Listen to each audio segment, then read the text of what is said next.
Daniel's Dread Tales is a show for grown-ups. It may contain adult language and adult themes. Please check the episode description for content warnings.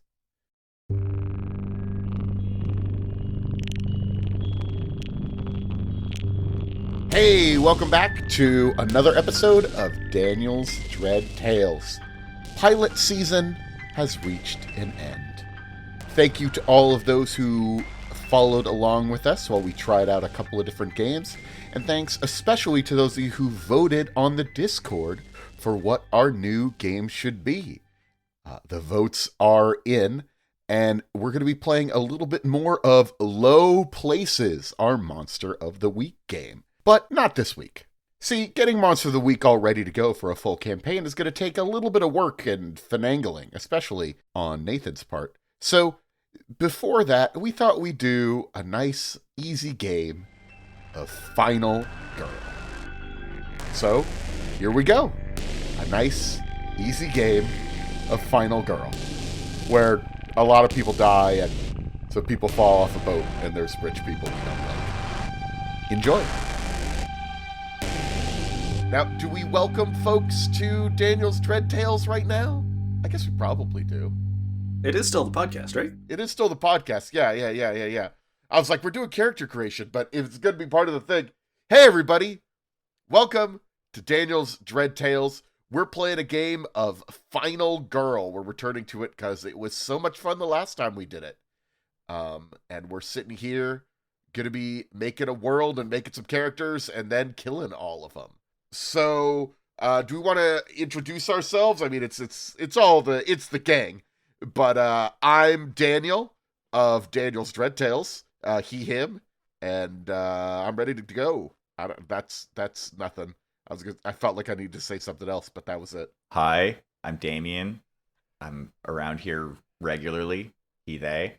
Hi, I'm Nathan, he, him, and I just wanted to note that when Daniel said we had a lot of fun when we played it, he means he had a lot of fun the last time he played it. I don't think any of us were there. Yeah, but we were there in spirit. And I'm Russell, they, them. I'm also on the podcast. All right. So I think our first introductory scene is going to be a couple of the students they're looking at a map and they're lost in a port city and they're trying to find where they need to go. And I think that'll be a chance to show a couple of our characters, maybe some of the locals and stuff like that. Does that make sense? Yep. That feel good? Yeah. Of Trevor the frat bro walking through the city, I guess, in unnamed Eastern European city. Who is going to be in the scene with Trevor? I think Sasha, the affable local, would love to offer some guidance in this time of trouble. Great. I think Jeffrey is going to come out for this. Okay. And just so I make sure I have this right, everybody has a character they're portraying in the scene? Yes. Okay. I think Irene is there as well. All right. So we see a trio of Americans walking through this unnamed city. And you see the person sort of in the lead is Trevor, who is wearing despite it not being the warmest, is wearing a tank top. And it says Gym Tan Laundry on his tank top. Even though that is like a pretty old thing to say now, but people who wrote this movie don't understand that that's not really the thing anymore. And he's holding a folded up map and pointing in directions like, no, I know that, like, my buddy told me that there's like it's really cool, he just said that it was really cool if we go over here. And you realize he is holding the map upside down, but has not realized it. At this point, Jeffrey would come up to him and take a look at the map. And what you see is not the tallest individual. They're about 5'6", very unkempt brown hair, wearing military fatigues that you would get from like an army surplus store type deal. Boots and all. Like, it looks like that's where they shop for their complete wardrobe. And he comes up and he takes a look at the map. Hey, Trevor, you're holding that upside down. You realize that, right? What do you mean? Nah, it's cool, dude. Oh, yeah. Well, Irregardless, it says we gotta find... Well, I actually don't know where the fuck we are then. Wait, you what? And at this point, I think maybe the camera pans over to Irene, who is just this, like, classically, stereotypically beautiful American, and she was definitely secretly admiring all of the cool classical architecture, so she didn't notice them getting lost. Not that she would ever admit to that. Yeah, no, it's cool. We'll just, it's fine. Don't worry, Irene. No, we got this. Yeah. We'll just... everybody loves Americans. We'll just ask for directions. It'll be cool. Sasha will go over to the beautiful American woman. Oh, Americans, yes? I see you're admiring our bioweapons lab. I knew it! Yeah, we stay away from this. I can show you some bars if you want. Yes! I like it. Bars. Don't know what that first thing you said was. I don't speak Russian, not the language they speak here. But yeah, no, where are we going? Yeah, it's good. Do we know a place to party? Oh, absolutely. The guides, they all say go over here, but the locals, they know it's this other place over here. I'll show you, come. Hell yeah, you guys, I told you this is gonna be cool. I told you this, come on. Sasha pulls out his phone, checks Google Maps. Jeffrey also pulls out his phone and checks Google Maps and sets a personal pin near where Sasha mentioned the bioweapons lab. I knew it. I like you, lady. You're awesome. I'm Trevor. Oh, I'm Sasha. Sasha's not a girl's name. Sasha's not a girl's name. Great. You're a dude. I love it. The hat, the thing you're... Yes, no, Sasha, definitely a dude's name. Yeah, let's go have drinks. Yes, yeah, Sasha. You're my bro forever, dog. Hell yeah. All right, I love Americans. Come here with their big wallets. And I think maybe we could wrap that scene right there. One of the things we could do during these introductory scenes, or any scene as we go along, is we should think about if any relationships are getting established. There are 3 kinds of relationships that you can have. You could have friends, you could have rivals, or you can be screwing each other. If you're friends with somebody, you can help them survive the killer. If you are rivals with somebody, you could screw them over to make them get killed by the killer. Or if you're fucking each other, you can do either. I don't think any of us are fucking each other in this scene.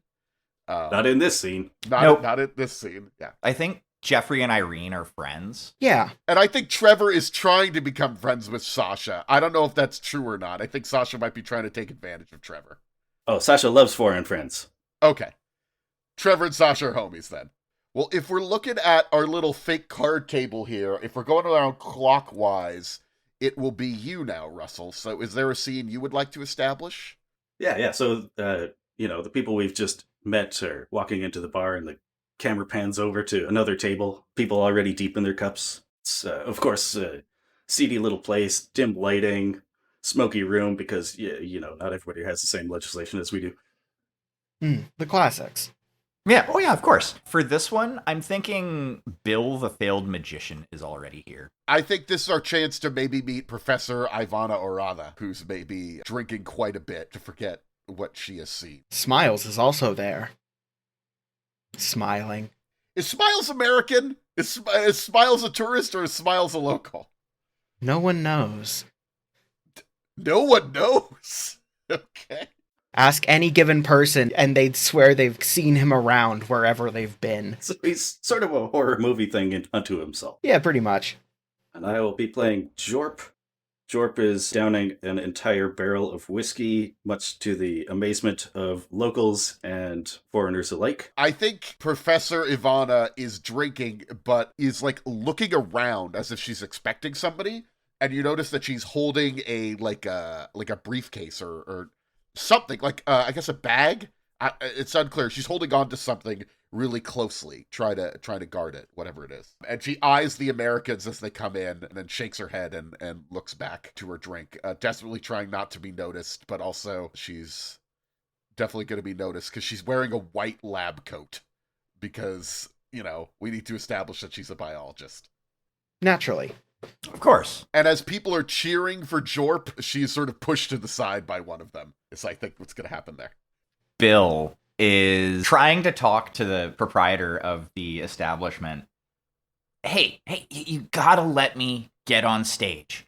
I have this great trick as he attempts to pull out a bouquet of flowers from his sleeve and fails miserably. And essentially he pulls it out and there's just, for whatever reason, a bunch of handkerchiefs going back into his sleeve. See? They'll love this! I don't think anybody's loving that. Take a seat, Bill. It's all the rage back home. Here, hold on to this. Hands him the bouquet of fake flowers and just starts pulling more handkerchiefs out of his sleeve. Wow, Bill, you're really talented, says a very, very weird-looking man who is suddenly right behind Bill and smiling. Smiles! How are you doing? I'm doing fine, Bill. How are you? Trying to get the rest of these out of my sleeve. And it goes on for a comically long amount of time. Goes on until Jorp lets out an unearthly belch, setting down the barrel of whiskey and looking over. Magic man. Show me some tricks. Yes, that's a good one. You, what is that behind your ear? Jorp. And does the whole pulling a coin out from behind their ear. That's mine. Give it back. Don't eat it all in one place. Turns out it's a chocolate medallion. Jorp eats it, wrapper and all, staring you directly in the eyes the entire time, his face barely moving. Ivana is looking at her watch over and over again, is now standing up and getting ready to leave, and actually notices this magician thing going on that says, Are you American? She has a British accent-ish, sort of. Definitely, seems like it. No, she doesn't have a British accent. She just has She kind of sounds like Daniel. It sounds like me? It just sounds like me talking? Yeah, that's weird. Are you American? Why, yes, I am. How'd you know? It's your confidence. Are you leaving soon? Well, we're here on a cruise ship. Think we're here for a couple of days. Oh, okay. I need to get something out. Never mind, she says as she sees you drop several cards. I'll talk to someone else. Never mind. You can talk to Jorp. Hello. Oh, hi, Jorp. You're not leaving the country, are you? No, they won't let me. Wait, why not?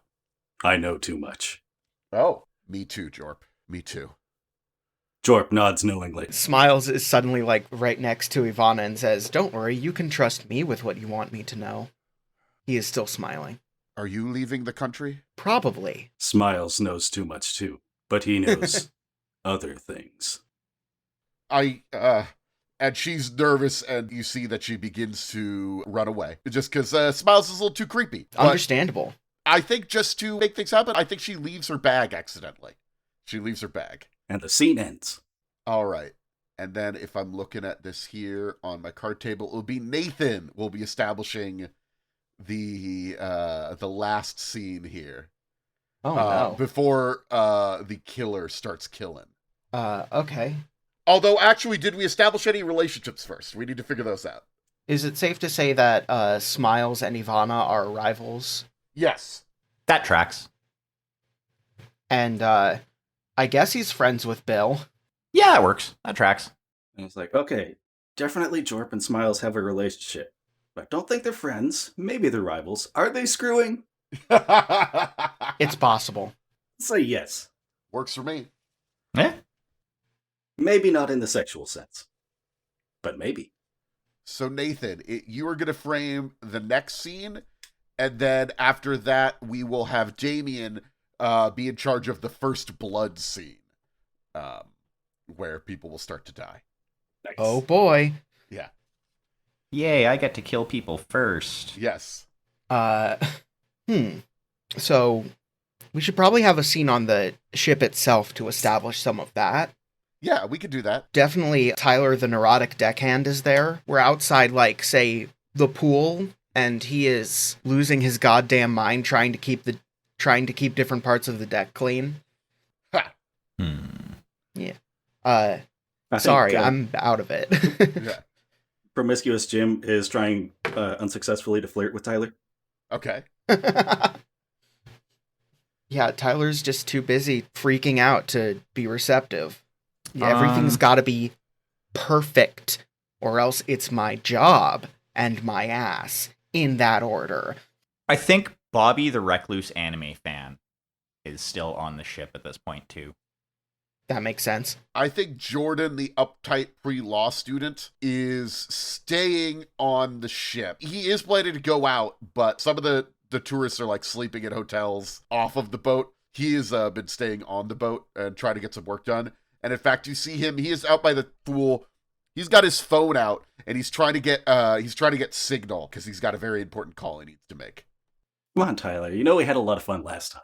That's, I mean, obviously, but like, this doesn't matter right now because if this deck isn't clean in 20 minutes, then I mean, I've said it before, right? Like you've actually been listening to me, right? 20 minutes? I should be free, yeah. Hey, you work here, right? Yeah. All right. Hey, what's up with the signal? I can't be getting a signal. I'm trying to call somebody. Well, you see, because of our location and the fact that we're often on the open sea, the Wi-Fi is historically quite spotty. I apologize for the inconvenience. It is entirely possible you will not get a signal for the entirety of the rest of the movie. No, I'm trying to call. God damn it! Do you understand how important this is? Who's your manager? That would be the captain. Wait, you're the one person above you is the captain? No, he's just the one person above everybody. And anyone else who I send you to will send you to the captain. And I think the captain's the only person who wouldn't be mad at me if I did that. Who would not be mad at me if I sent them your way. Are you getting signal? I say to Jim. I think, was that the other person? Yes. Are you getting signal? Can you call people? I try not to look at my phone when I'm on the clock. But you can check with the comms officer, Bobby. At this point, you see somebody that you didn't really notice move from underneath, like, the shaded part of the deck. Jim, how many times did I tell you I'm not a comms officer? Jeez. It was some sort of comm or con or something. I told you before that I was going to a convention. Oh, that must have been it. Jeez. Why did I agree to come on this trip anyway? I want to be in my room. Wait, do you work for the ship? No. Jim's just being a doofus. Oh, I shouldn't have let you into those staff areas. Oh my god, Jim. Why would you do that? It's just fun. Jim. Just having fun. Jim. All right. Well, do you know where is there an embassy nearby? I have no idea. This is absolutely ridiculous, and I think Jordan's going to storm off. Don't be a stranger. That feels like an appropriate place to end the scene. So Tyler and Jim are fucking, which is not how I expected this to go, but like, I'm here for it. I'm assuming Bobby and Jim are also screwing. Yeah. It does seem that way. Mad respect to Jim. Live your best life. And I would like to say they're probably rivals as well with Jordan. Yeah, sure. I mean, Jordan just kind of sucks. Yeah, Jordan has made a lot of enemies today, including Tyler, I think. Is Jordan a rival with everybody in that scene? I think this is probably the first time Jim has met them. Yeah, I was going to say. Okay. I mean, it's also the first time they've probably met Tyler, but the reaction was not a good interaction. Gotcha. Now we are going into the first blood scene. Whoever's turn it is to frame the scene will be the killer. Not only will they frame the scene, but they'll also decide when the zombies, monsters, slashers, or whatever start jumping out and butchering people. Because they're keeping track of all of that, they don't play a character in this scene. Each player who is not the killer chooses one of the characters who has zero relationships with other characters. If there are more relationshipless characters than players, then the ones that are not picked are lucky and still have a chance. If there are no characters with zero relationships, then play the characters who have the fewest relationships.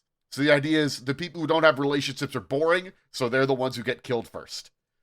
The killer sets the scene and free roleplay begins. Throughout the scene, the killer can narrate the deaths of the characters at their whim. There is no dice rolling or card drawing. They are dead when and how the killer says so. The scene is over when all the characters in the scene are dead. Damn. So who is going to be in this scene to get killed? Sasha, the affable local, has to die quick.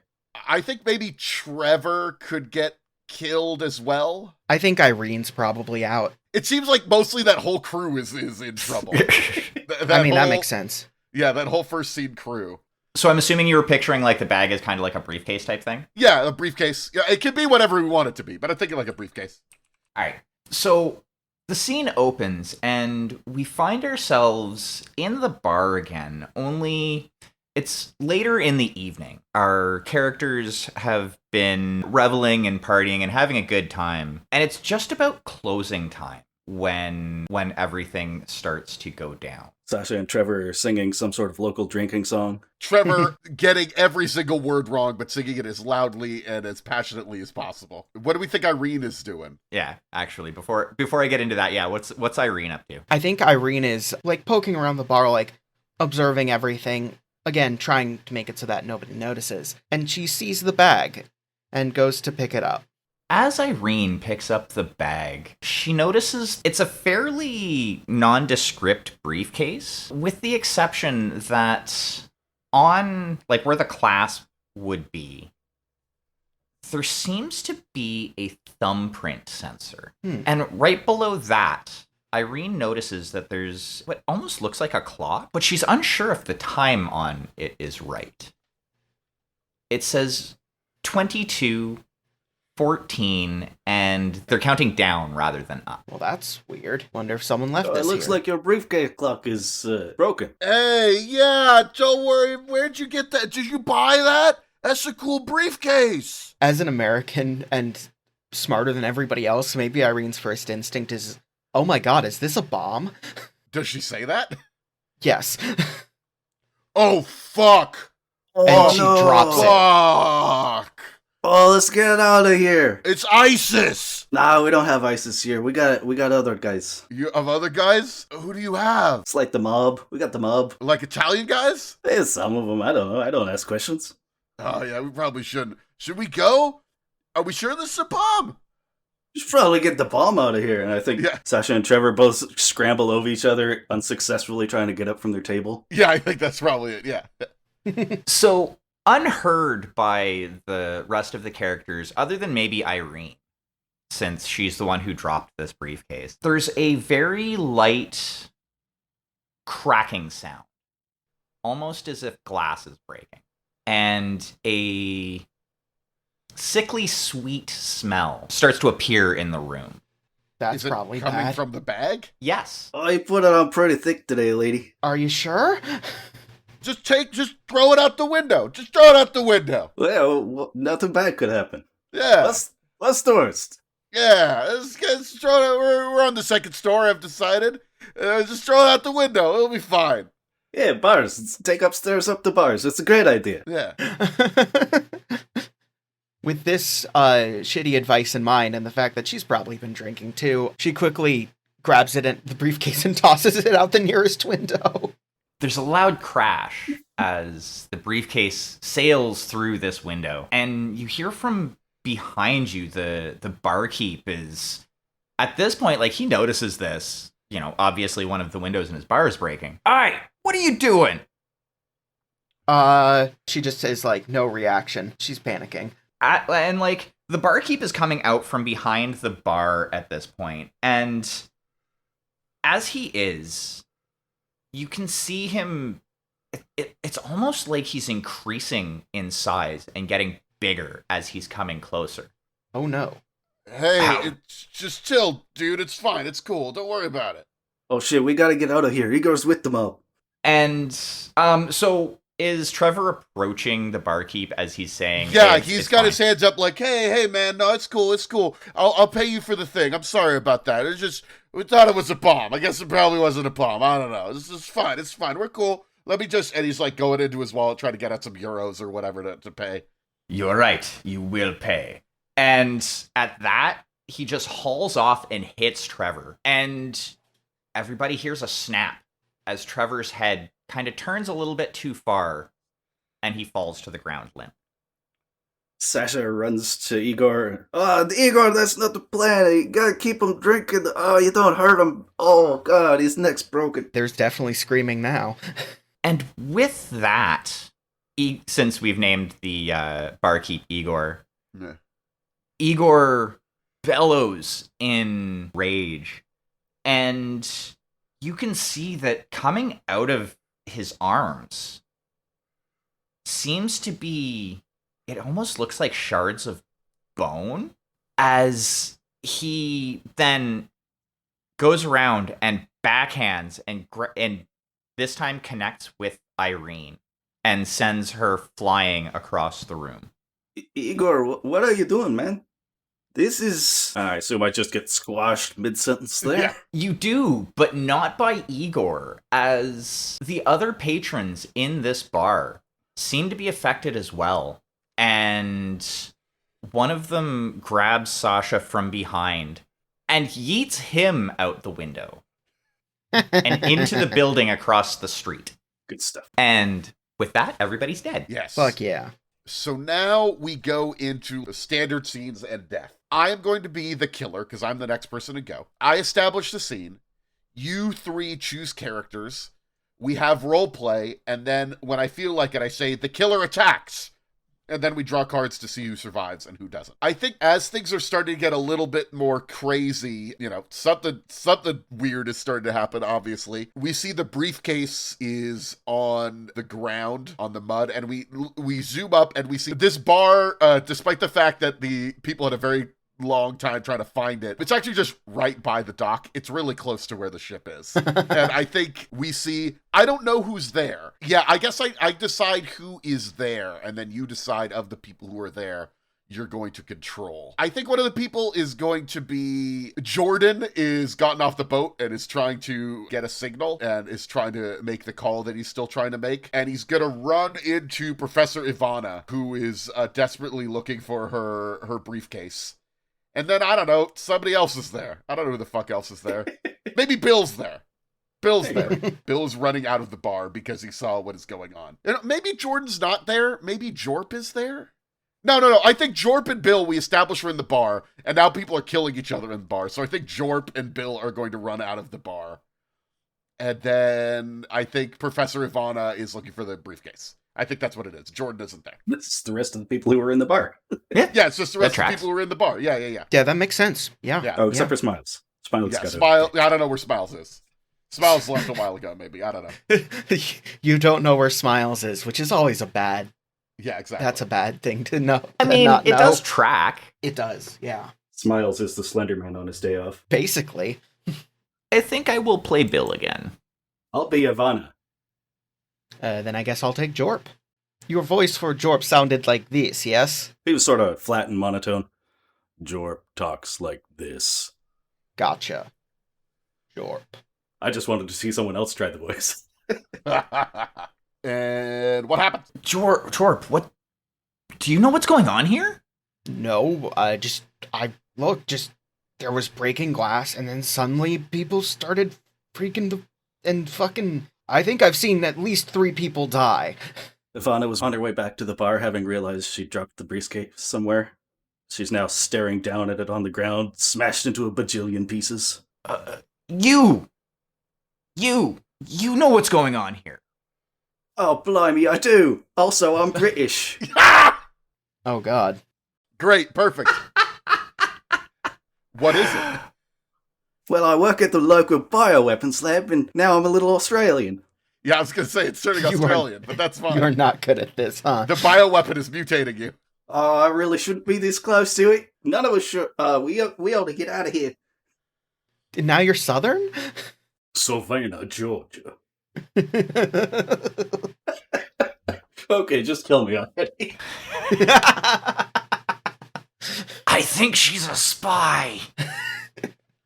We start seeing people all over the town start to twitch and move around. It's odd that some of our characters here are not doing that just yet. We'll have to figure out why some people react to it and some people don't.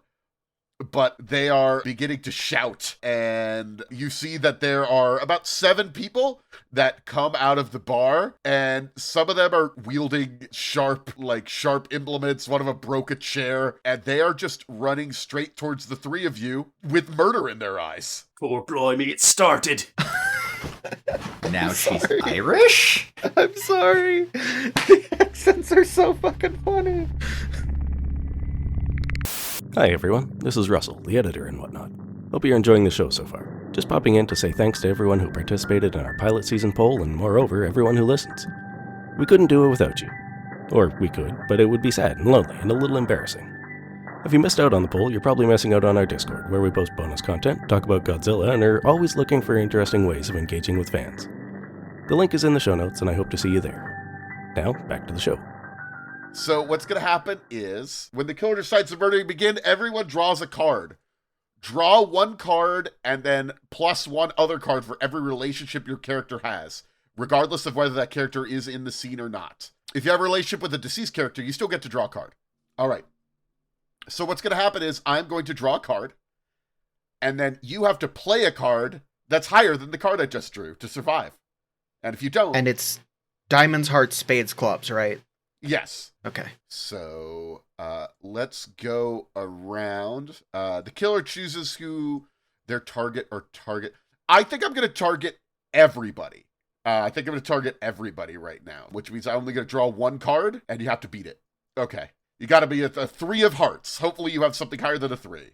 So, as the mob of people start running out of the bar, and you start hearing sounds of people maybe coming out of, other buildings as well, the 3 of them the 3 of you, I think, are able to escape for a moment. What do you do to escape? So, I think Bill, while he is a failed magician, does have some useful tricks up his sleeve, and has some flash powder that he uses for some of his tricks, and manages to blind a group of them as they're trying to pummel him, it lets him get away in the nick of time. Right.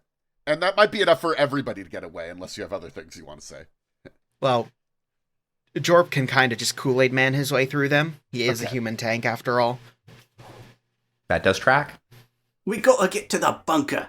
So we got a bioweapons lab in here. Of course they got a bunker in case something like this happens. Well, as you try to maybe make your way towards the bunker, which hopefully has not already been overrun, I'm going to draw another card. Okay, that is a 7. Can you beat it? I cannot. Nope. Okay, so you're saying we got to get to the bunker, and I think you maybe make your way towards the bunker. You're dodging through the streets as more and more of these people, seemingly just set on murder, are emerging. And those who are not set on murder are being, murdered. Yeah, that makes sense. Yeah, and you reach the bunker, and the thing is sealed off, and as you run towards it, who's ever in the bunker just opens fire and guns the 3 of you down. Guns in. Obviously, this was an American bioweapons lab. Clearly. Yep. And with that, you don't need to attack everybody at once. You just go until at least 1 person dies, though in this situation, 3 people died. We don't need to kill 3 people in every scene, but that has happened now. Just a happy little accident. Yeah. Let's see, it was Jorp, Bill, and Ivana, right? Yes. Yerp. Well, sorry about all your characters, Russell. No worries. And there goes Ivana. Could have sworn she would be more important to this than that. Yeah, I was just thinking, there goes the one person who probably knows a way to deal with the situation. You need to just get on a boat and leave, I think. I mean, there's that too. Yeah. Smiles might know something. Absolutely. Smiles knows everything. Well, going around the table is you, Russell. All right, so yes, those 2 people are on the ship. Good. Who's not on the ship? The pre-law student. Yeah, Jordan. I think Jordan might have gotten off the ship to look for a signal, and I think maybe he's trying to call the pharmaceutical company that's behind this. But he definitely is probably ready to run back to the ship when he starts seeing everything go crazy. All right, so we're seeing things go terribly in the town. We go back to the ship, and we see they're surveying what's happening over there. I think there's people trying to rush back up on the ship, both staff and guests, and townsfolk trying to escape this thing. Yeah. Tyler, the neurotic deckhand, is trying to keep the tide back, And Smiles, the creepy creeper, appears at his shoulder. I can be Smiles. I'll take Tyler again. Okay, I'll be Bobby. All right. Everyone, please stay calm. Didn't approach one at a time. No, please. Everyone, calm down. Everyone, please. Come on. This is really overwhelming. Everybody, everybody breathe. And it's not working. Nothing. We gotta close. Tyler, buddy, Tyler. Hey. Hi, Smiles. You know me. It's me, Smiles. Yeah, everybody knows Smiles. Look, we can't let these people on. They're the problem. We gotta cut it off. But I have a duty to the passengers. I don't care about the passengers. The passengers are gonna get us killed. Some of those passengers. Look, we have to go. We have to shut it off. We have to get the ship going. You know the captain, right? Yeah, he's my uncle. Camera zooms to the captain. He's down on the, what the hell's the word for that? The docks. Yeah. The docks. Yeah. Captain's not actually on the ship. Okay. You know what? We gotta get this boat going. We have to get going now, or we're all gonna die. You! And he snaps over at Bobby. Do you know how to move a ship? No? Why would I know anything like that? Well, you're like the communications officer, right? No. I don't know why everybody is listening to Jim. Do you think I'm not Jim the knows how to pilot a boat? I mean, maybe. All right, as people are rushing on, I think Smiles is going to I think there's a ramp or whatever. I think Smiles is going to try to disconnect the ramp to keep people from getting on. Gangplank. The gangplank. Get out of my way, Tyler. We can't let these people on. And there's a disturbance in the crowd as someone big starts moving through it, tossing little tinier people aside. Explosions ring out through the town because they started shelling because things have really gone to shit now. This is like a Cloverfield situation where there's a bigger thing going on that our characters don't really understand. Yeah. I'm digging Makes it. sense. Yeah. The killing has not yet begun. Okay, see? We can't let those things on. We have to close it right now, okay? Okay. And you're fighting with the gangplank, but, with a whole bunch of people on it, it's real heavy. And one of these big mutant beasts starts making its way up, tossing people off into it, and it rears up and goes monster noise. All right, what happens, Russell? The monster rears up, and I played a pretty low card, so does anybody have anything that can beat an 8 of clubs? Oh, so you're targeting everybody. This is I think so, everybody? yeah. Everybody's Okay. real close together. Well, Smiles, who maybe knew something, highest card he has is a 7. So he's in trouble. 8 of hearts, best I can do. Which, I mean, I had does, a really does good win, hand. but I can see that.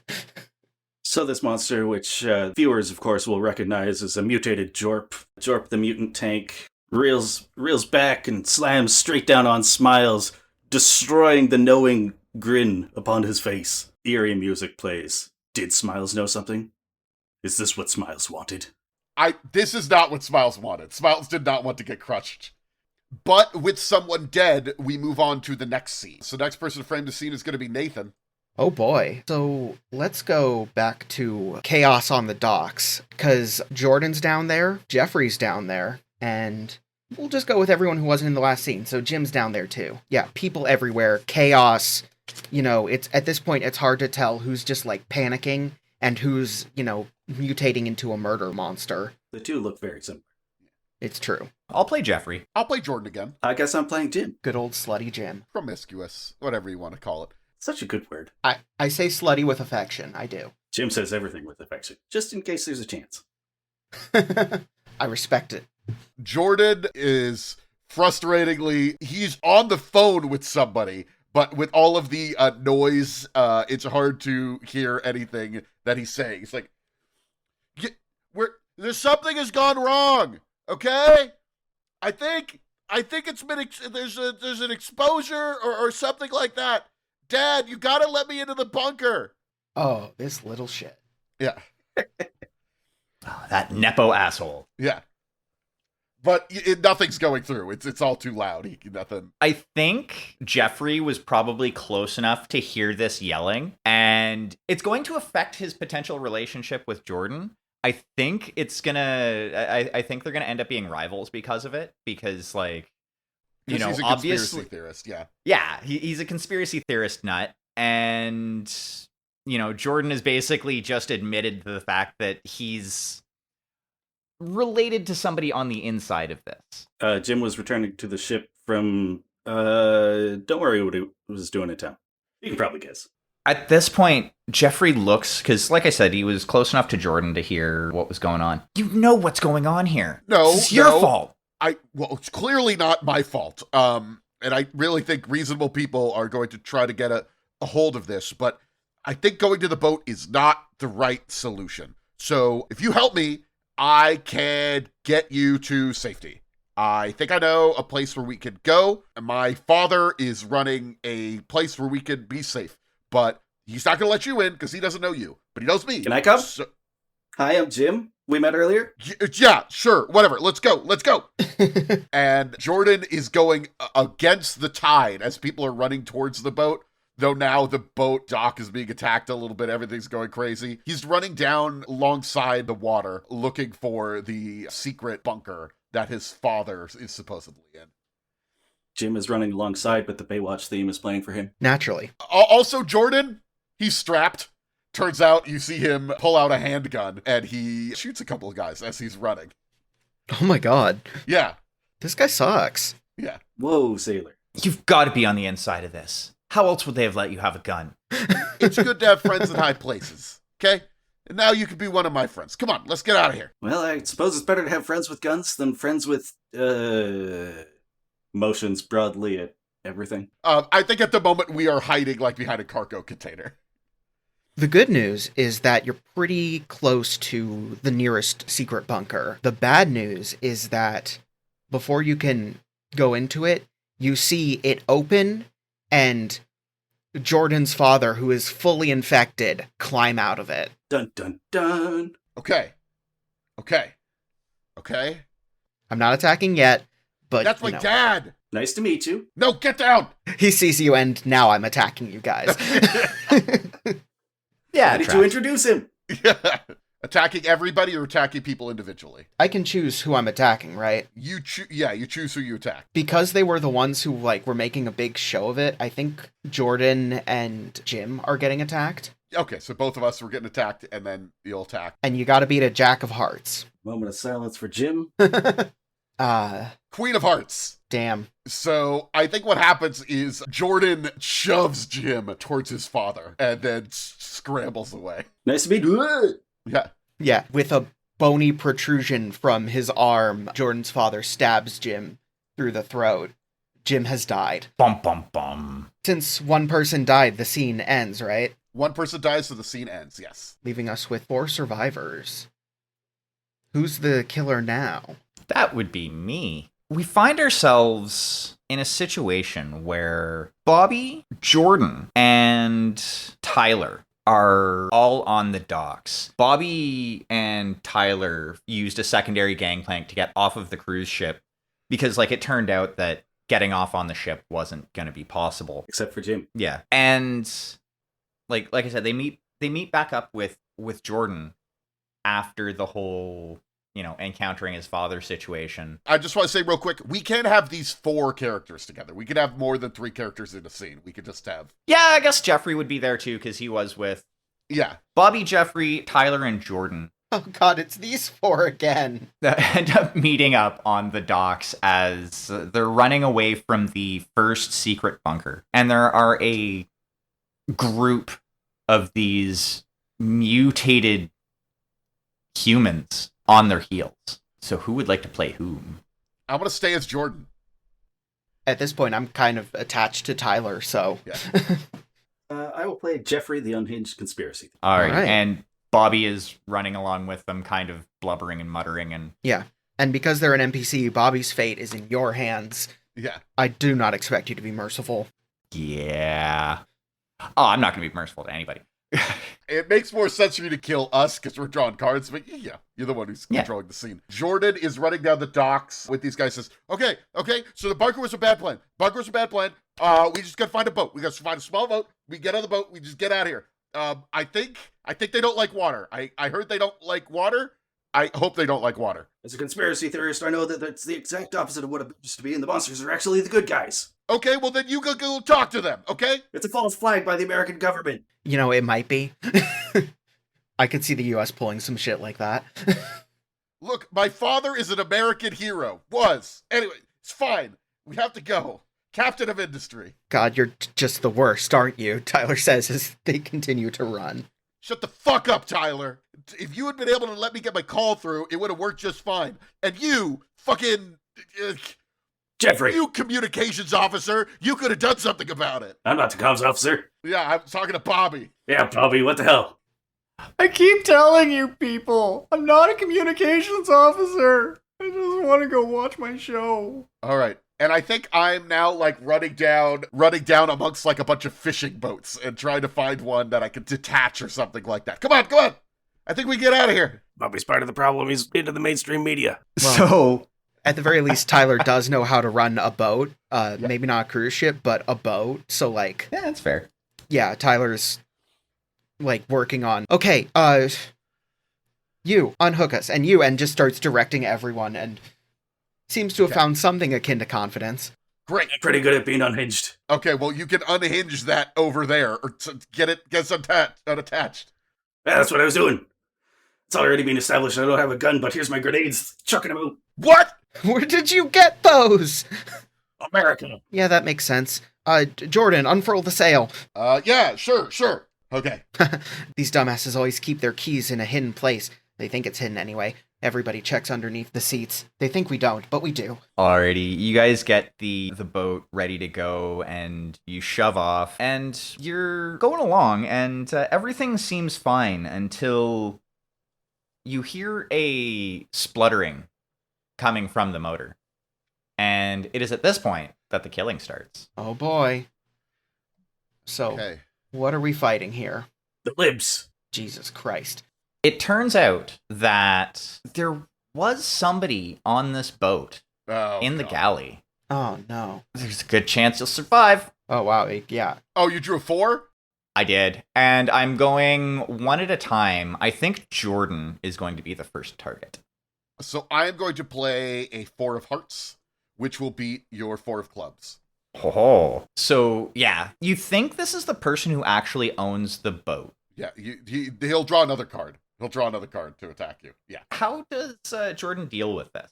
You're basically you're investigating the boat, and you're down in the galley, and surprise giant person comes at you. I shoot him in the face, stunning him for a moment, begin to try to open up more, realize I'm out of ammo, throw the gun at him, and then run up. So yes, all of you see Jordan come running up after hearing a gunshot. And yeah, so looks like Jeffrey's next. Ah, a 10.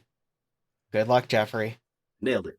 Ha ha. And how does Jeffrey get past this? Jeffrey tosses a grenade and says, "Take this, woke culture." The fuck? You threw a grenade in the ship? What do you think is gonna... It's a false flag, don't worry about it. But it's not a false grenade! Is it a false grenade? Jeffrey throws this grenade, and it hits this mutated person in the head, knocking them over.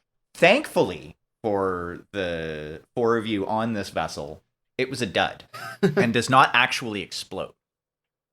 False flag. Nathan. What do I gotta be? The Queen of Spades. Ooh. And the only person who I have a positive relationship with is dead. So, That's not helpful.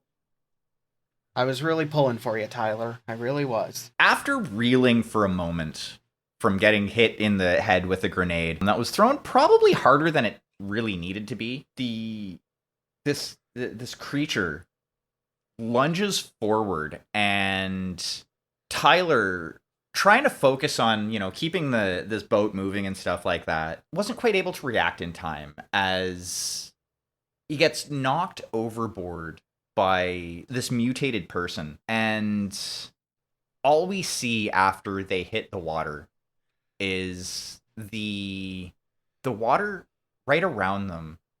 There's just this pool of red that appears and starts spreading in the morning light.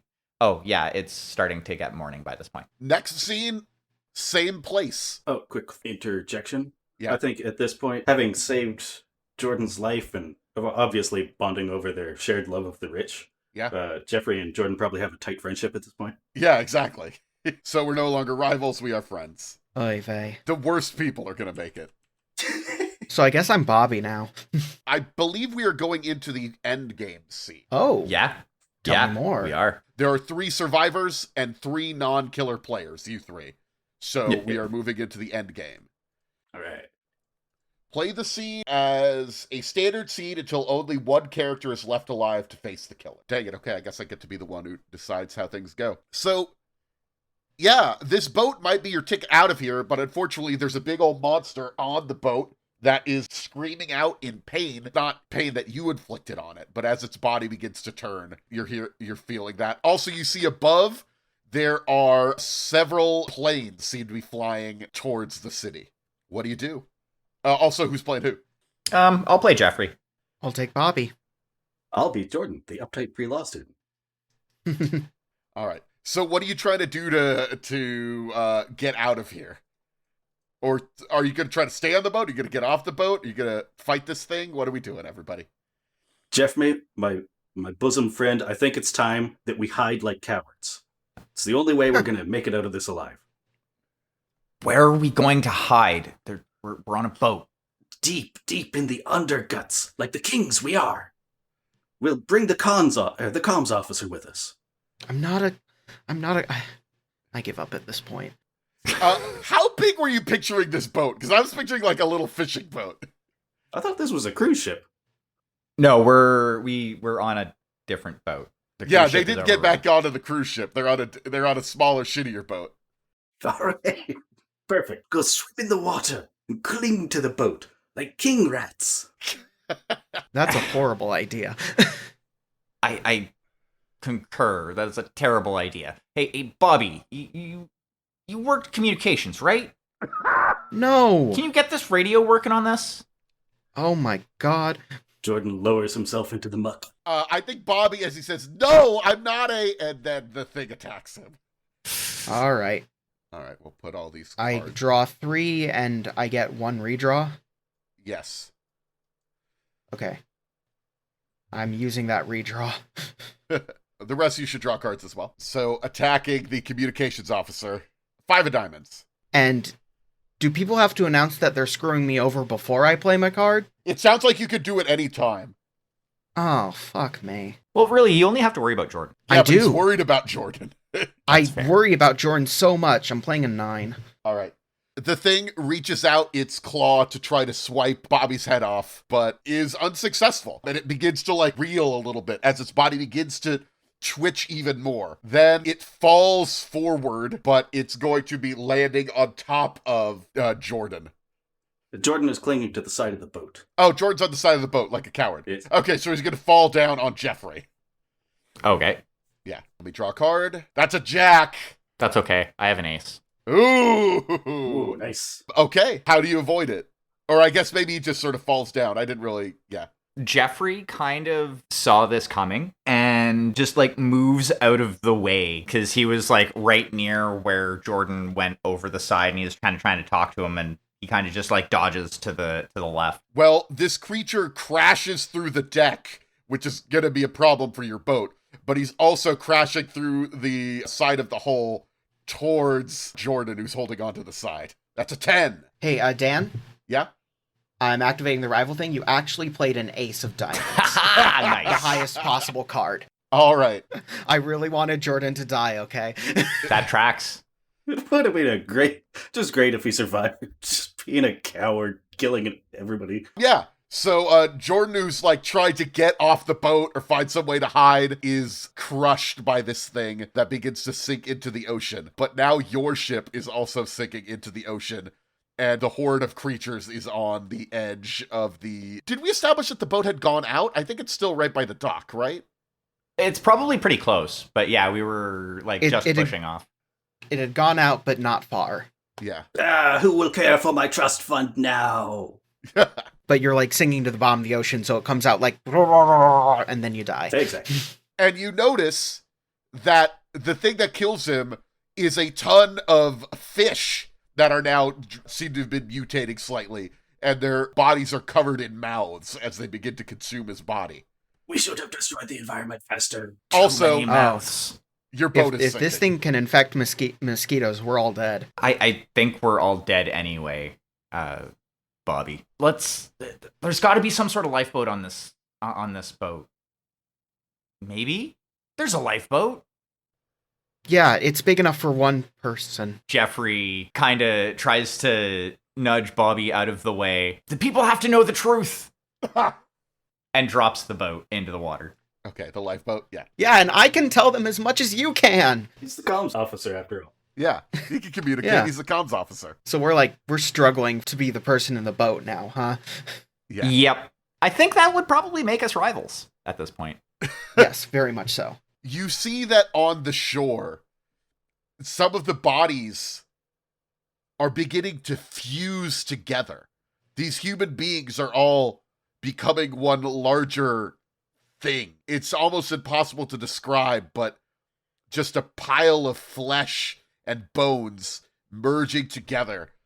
And you see it is reaching out like it's forming a tower, a tentacle, as it reaches out towards the boat to try to grab the two of you who are still uninfected. Who am I going to... You've all been attacked. So who do I attack first? You could attack both of us at once. It would make sense. Okay, Yeah. I'm going to attack both of you at once. It is an 8. Queen of Spades. I got a 9. God damn it. It can't reach you, I guess. Or at least it fails. It smashes the top of the boat off as it's reaching towards you, but it doesn't hit you. Its aim is thrown off by a shell it receives. Yes, exactly. Yes. Yeah, as the town is being hit, there's like artillery fire coming from a ways. There's now planes that are firebombing the place. The tentacle, you see there are several of these large tentacles that are like sticking out of the city that are now like trying to swat down the planes, but to limited success. But this thing is going to reach out to try to get you again, and I'm going to draw another card to try to kill one of you fuckers. Well, I don't have any more cards to play. And Damien does? Yes, I do. I have 1 card.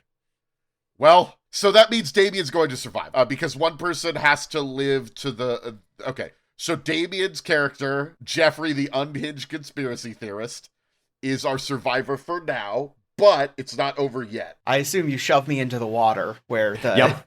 Oh, yeah. Jeffrey just, like, kind of... After the first, like, attempt at the tentacle to come try and grab us goes through, and it's a little bit tense, yeah, Jeffrey just kind of shoves Bobby into the water and jumps in the lifeboat and turns on the small motor that it has. All right. So the person who decides what happens to our survivor is the person, and we forgot to be tracking this, who had the most characters die while they were controlling them. Hello. Yeah, I think that is you. That tracks. Yeah. Yep. So whoever has the most dead character cards in front of them gets to narrate how the final scene plays out. Do you live? Is there a fake out ending? Feel free to take contributions and ideas from other players and give the story a satisfying ending. Bobby gets pushed over the side of the boat and sinks like a rock. Never learned to swim. Jeffrey sets sail to Atlantis, knowing certainly that it's real. And I would like to add, it turns out that there was a mosquito that was able to get infected, and it lands on Jeffrey's neck and bites him just before everything fades to black. Thanks for listening, everybody. Our cast this week were series regulars Russell, who is also our lovely editor, Damien, who streams on Twitch at The Magical Hack, and Nathan from the Kingdom Hearts Forgotten Era podcast. We'd love for you to join us on our Daniel's Dread Tales Discord. I'm on there. I'm nice. Come on by. Say hi. You can find a link to it in our episode description or on our Twitter at Dan's Dread Tales, all one word. And you can chat with the cast and all of that good stuff. I'd also love for you to review us 5 stars on your podcast platform of choice. It helps other people learn about the show. You also could just tell people about the show. That'd be cool too. And if you need more Daniel's Dread Tales in your life, join us this weekend on our YouTube channel, while we play a little bit of Shadow of the Demon Lord for our monthly stream. That'll be on the 24th at 6 p.m. Pacific Standard Time, and whatever other times that is if you're not in Pacific Time. We'll see you all again soon for our campaign of Monster of the Week, Low Places. Thanks, everybody. Have a final day. No, that sounds threatening. I was just trying to go off final girl. Have a dreadful day. Goodbye.